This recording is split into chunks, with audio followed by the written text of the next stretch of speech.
News Services Division of Akashvani presents Northeast Diary.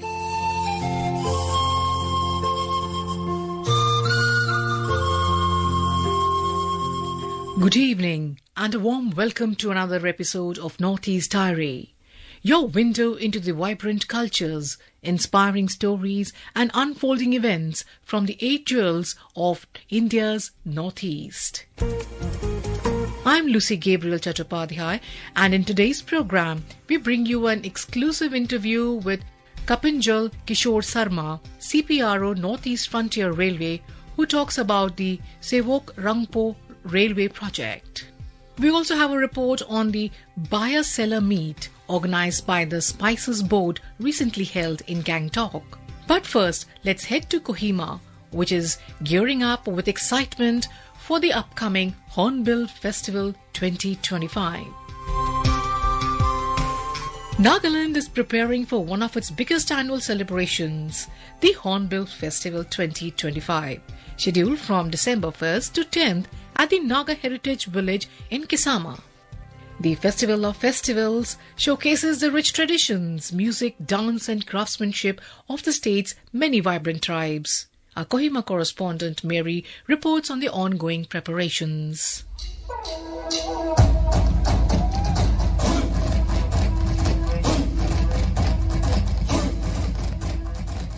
The countdown to the Hornbill Festival has begun, and the serene hills of Nagaland are buzzing with anticipation. Across the festival grounds in Kisama, final touches are being added, from upgraded infrastructure and sanitation to improved roads and visitor facilities, all aimed at ensuring a smooth and memorable experience. Speaking on the preparations, Director of Tourism Department Vielo Dulo said, "We have upgraded seating capacity from 3,500 to 7,000 capacity. Also, the performance stage we have upgraded to the national or international level. So all the facilities will be there." As the 10-day celebration unfolds, all Naga tribes will converge at Kisama, each showcasing their unique cultural heritage. Visitors can look forward to colorful folk dances, music, traditional games, handicraft displays, and indigenous food stalls, offering a deeply immersive experience into the Naga way of life. Beyond Kisama, exciting programs are also planned across the state, extending the festive spirit even further. 18 cultural troops will be there from different tribes. Besides, we have a slot for northeastern states cultural troops. Many artists from abroad, 4 or 5 countries. But our main motive is to promote our own local artists. We have 62 events in Kohima itself. Besides, we have extended Hornbill Festival to Mon, Mokokchung, Wokha, Zonyoboto, Phek, Dimapur, Chumukidima. When evening sets in, the festival transforms. Music concerts, bonfires, and bustling night bazaars lighting up the hills. This year, Hornbill takes another big leap on the global stage with a special Spotify night featuring leading Indian artists alongside homegrown Naga talent.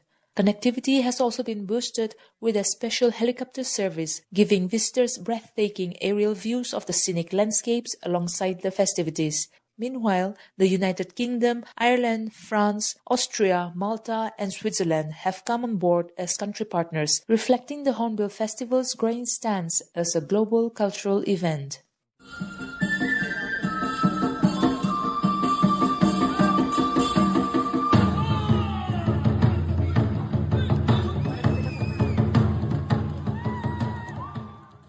Festival authorities are also prioritizing safety, crowd management, and eco-friendly measures. As the stage comes alive, Hornbill Festival 2025 promises 10 unforgettable days of cultural splendor, shining the spotlight on Nagaland's vibrant heritage to the world.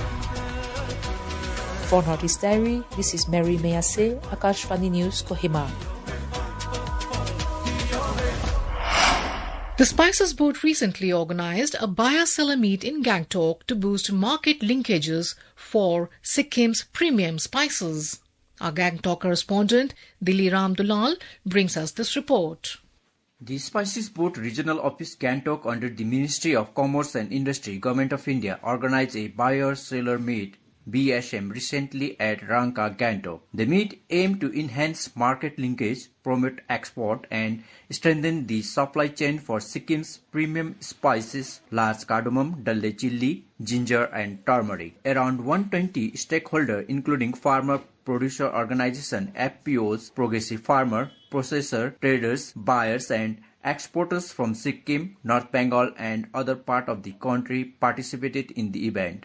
The BSM provided a platform for exploring new market opportunities and improving price realization for farmers. Chiring Thandub Bhutia, Minister of Commerce and Industry, Tourism and Civil Aviation Department, Government of Sikkim, stressed the need to align Sikkim's organic identity with commercial expansion while preserving the state's fragile ecosystem. So on this auspicious occasion, I would like to share some insights of Sikkim, especially the delegates from outside Sikkim. At the outset, heartfelt thanks to the Spices Board for inviting me to this buyer-seller meet for the spices produce of Sikkim and adjoining areas. This is a valuable platform that directly connects our farmers, FPOs and entrepreneurs with serious buyers, traders and processors, creating opportunities for long-term partnership and market linkages. Sikkim may be India's smallest state geographically, but our aspirations are large and clear.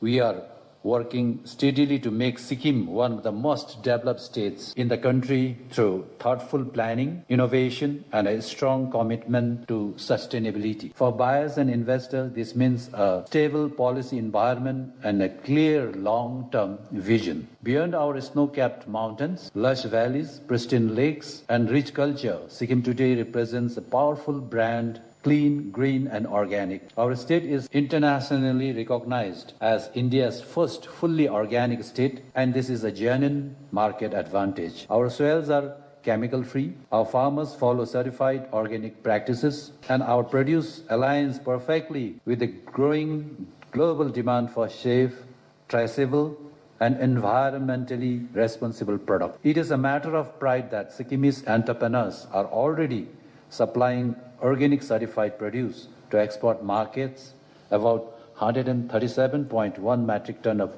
turmeric, 56.9 metric ton of ginger, and 12 metric ton of large cardamom have been exported. In addition, 1.6 metric ton of our unique GI-tagged Dalle Khorsani has been directly exported. Receiving encouraging feedback from buyers, these volumes clearly show that Sikkim is ready not only to supply quality produce but also to scale in response to consistent demand and assured offtake. Special appreciation is due to the Spices Board for its proactive support in facilitating certification, quality improvement, and documentation of export. This hand-holding has enabled many of our farmers and FPOs to participate in higher value markets and build confidence in dealing with national and international buyers. Sikkim has also emerged as a preferred destination for pharmaceutical companies and other industries, attracting both domestic and foreign investment. Through the Sikkim Industrial and Investment Promotion Policy, the government offers incentives such as land allotment, tax benefits, and financial support to encourage new industries and startups. Startup and MSME support programs provide financial assistance, mentoring, and incubation facilities, helping local entrepreneurs move up the value chain from raw material production to processing, branding, and packaging. Skill development and training schemes are focused on upskilling our youth in trades, technical service, and modern business practices.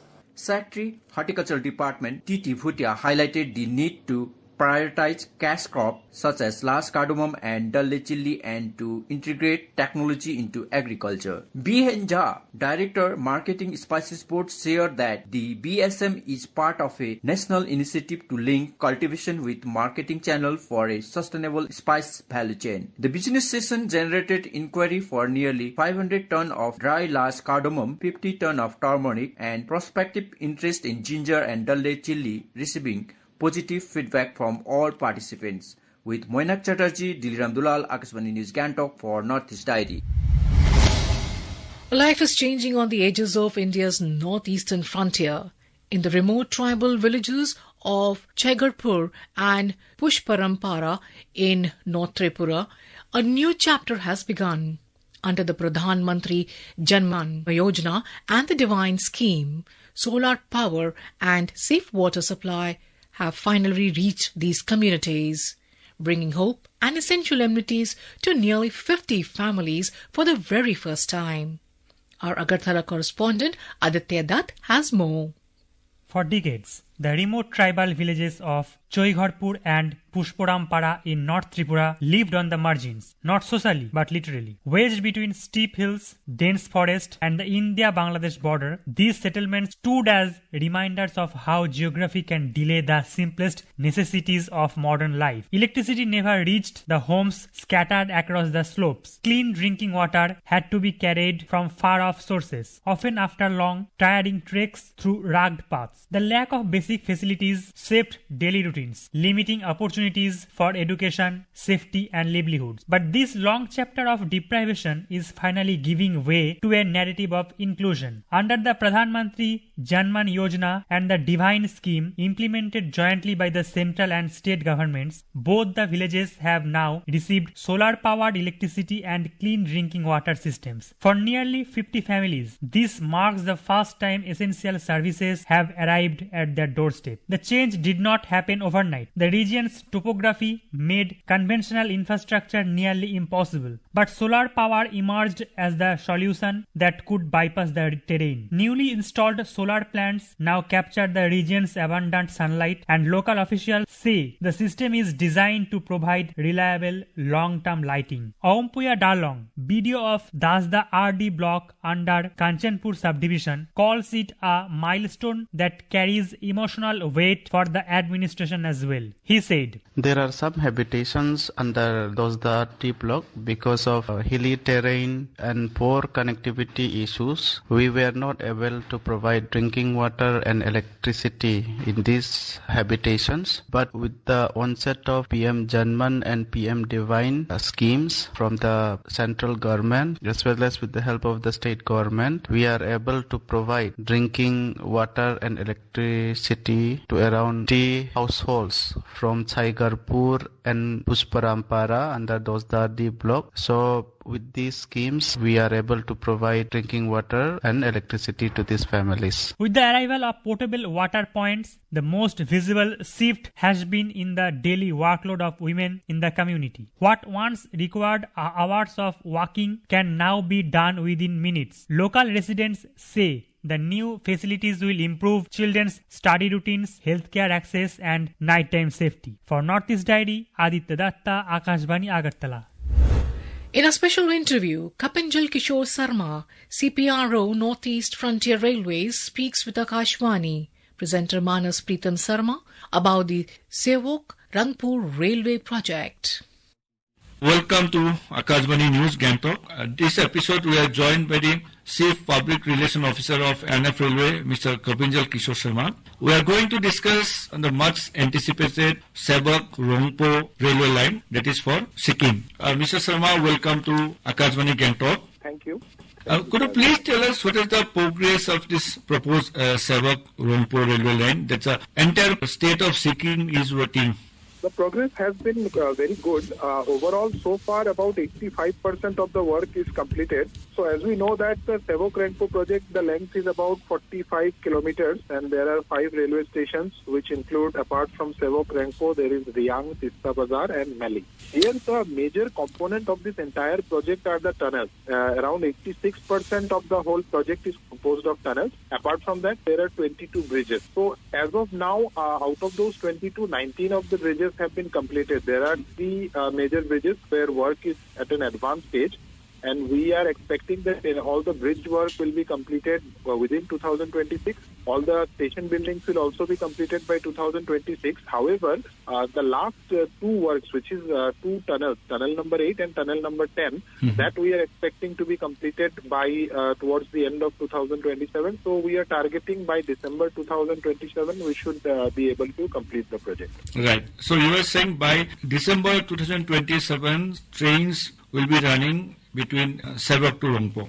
Yes, we are expecting it, although we have faced a lot of challenges because of the geography and because of the environment. But as far as our planning goes, so far we are looking positive that we will be able to complete by December 2027.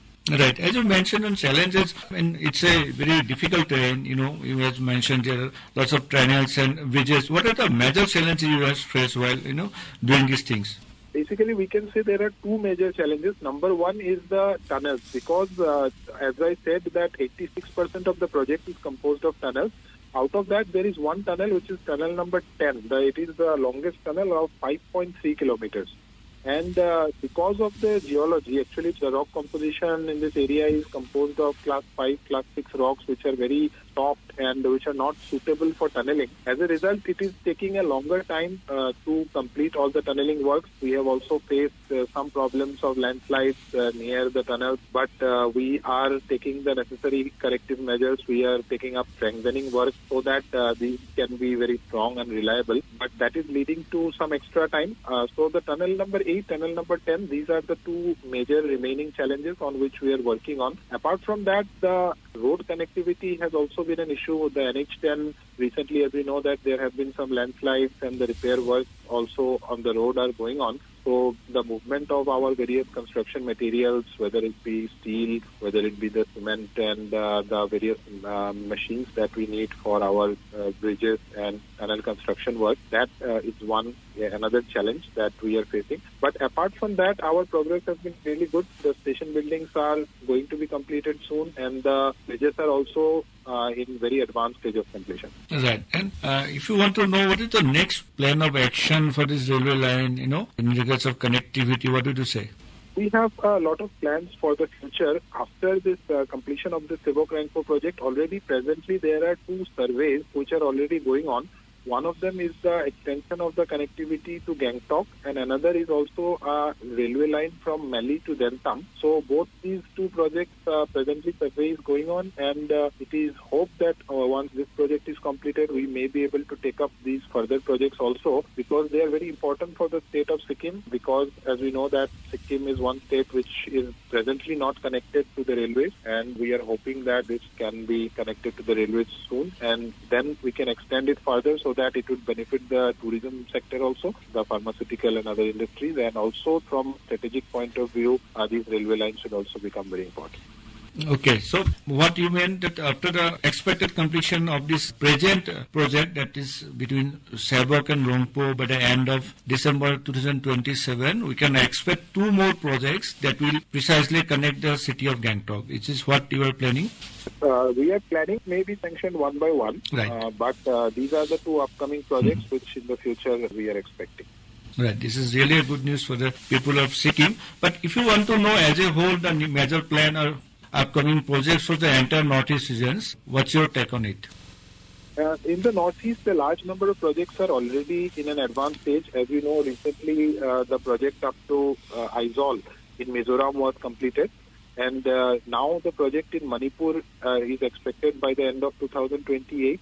In Nagaland also, the connectivity to the capital Kohima we are expecting by 2029. In Arunachal Pradesh, we have a number of projects going on. The Murkong Select Pasikhat project is an important project which we are targeting by 2027. Apart from that, we have some new lines in Assam also. There are the doubling works which are going on. A new Saraighat bridge is under construction. There is a third line between Guwahati and New Guwahati that also we are working on, Guwahati Kamakya. And some new projects have recently been sanctioned. Out of that is the connectivity with Bhutan. There is the Kokrajhar Gelepu project which has been sanctioned, as also the Banarhat Samse project. Both of them are the connectivity projects with Bhutan. So in the days to come, we can expect further improvement in the railway connectivity in the north. Right. Regarding the Bhutan connectivity, what is the present status? As you already announced, it is going to be start. Like when that the project will actually, begin in the ground, and when it can be expected to be completed? Because it's very important for the, not only for Assam, for the entire northeastern states for Bhutan. So recently the project has been sanctioned, and already we have started the process of the land acquisition. We are trying to complete all the land acquisitions within 1 year, so that we can float the tenders, because the first priority is that we have to ensure all the land acquisition related documents. We have to verify the land, the ownership of the land, and then we along with the state government, we finalize all the process of land acquisition. Then we have to go for the tendering. We are trying by mid-2026 we can complete all the land acquisition related aspects, and then at least by the end of 2026 we will start the construction work, and we are targeting that by 2029 we are able to complete this Bhutan connectivity up to Galepu project. Okay. And before we wrap up the program, general thing is not only confined for the northeastern region, for the entire railway network. Like that railway is giving much emphasis on the, ease of journey and the safety and security, particularly to the women. So could you please tell us like how the, the initiative led to a success for the ease of traveling and the safety and security of the women travelers? Talking about safety and security, some initiatives that are important is, number one is that the CCTV cameras, now advanced CCTV camera networks are being provided at all the major stations. Already some stations like Guwahati, like New Jalpaiguri, similar stations, they have been provided with a modern CCTV camera network along with a control room and 24/7 monitoring. They have some special systems, like for example there is a panic button that is there where you can just press the panic button and automatically the feed of the camera that will be focused in our control room, so that and these are placed at different locations in stations like Guwahati. Apart from that, the strengthening of the RPF force is being done. We are taking the help of various technologies such as the body cameras, the segways and other devices to just improve the station security. And on-board train also, the RPF surveillance has been improved in recent times. And talking about ease of traveling, we are working on providing the new kinds of trains. Already this year, a total of 10 pairs of train services have been converted from ICF to the modern LHB coach. And in the times to come, we are targeting to convert all the trains to LHB. Secondly, the incorporation of new trains like Vande Bharat, Amrit Bharat and Namo Bharat trains. In the days to come, it is expected that a few more Amrit Bharat trains will also be started. The railway stations are also being upgraded. Recently, Hybergaon station was inaugurated, the renovation of Hybergaon station. After that, in West Bengal, the Kamakhya-Buri station is also at an advanced stage.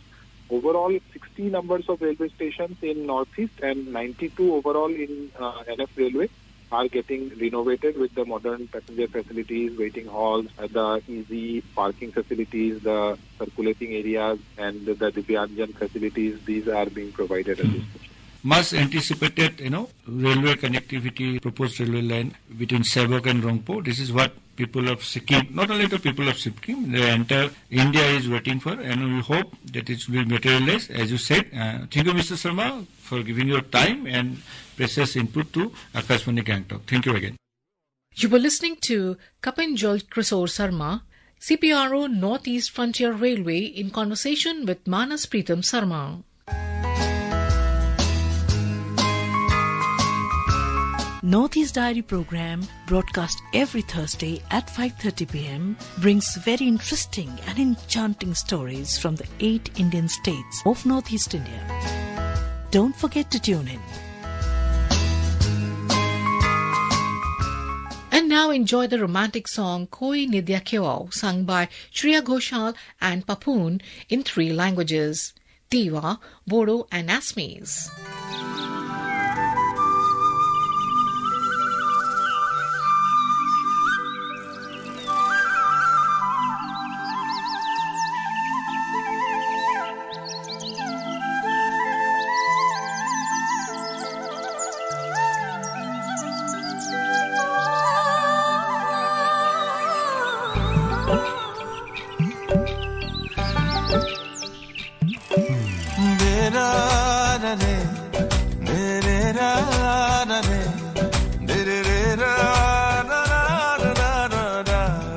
Da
And with that, we come to the end of this edition of Northeast Diary. Join us again next week for more stories from this enchanting part of India. Until then, goodbye.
This program was presented by Lucy G. Chattopadhyay, produced by Vinita Thakur with assistance from Kumar Gaurav. It was brought to you by the News Services Division of Akashvani.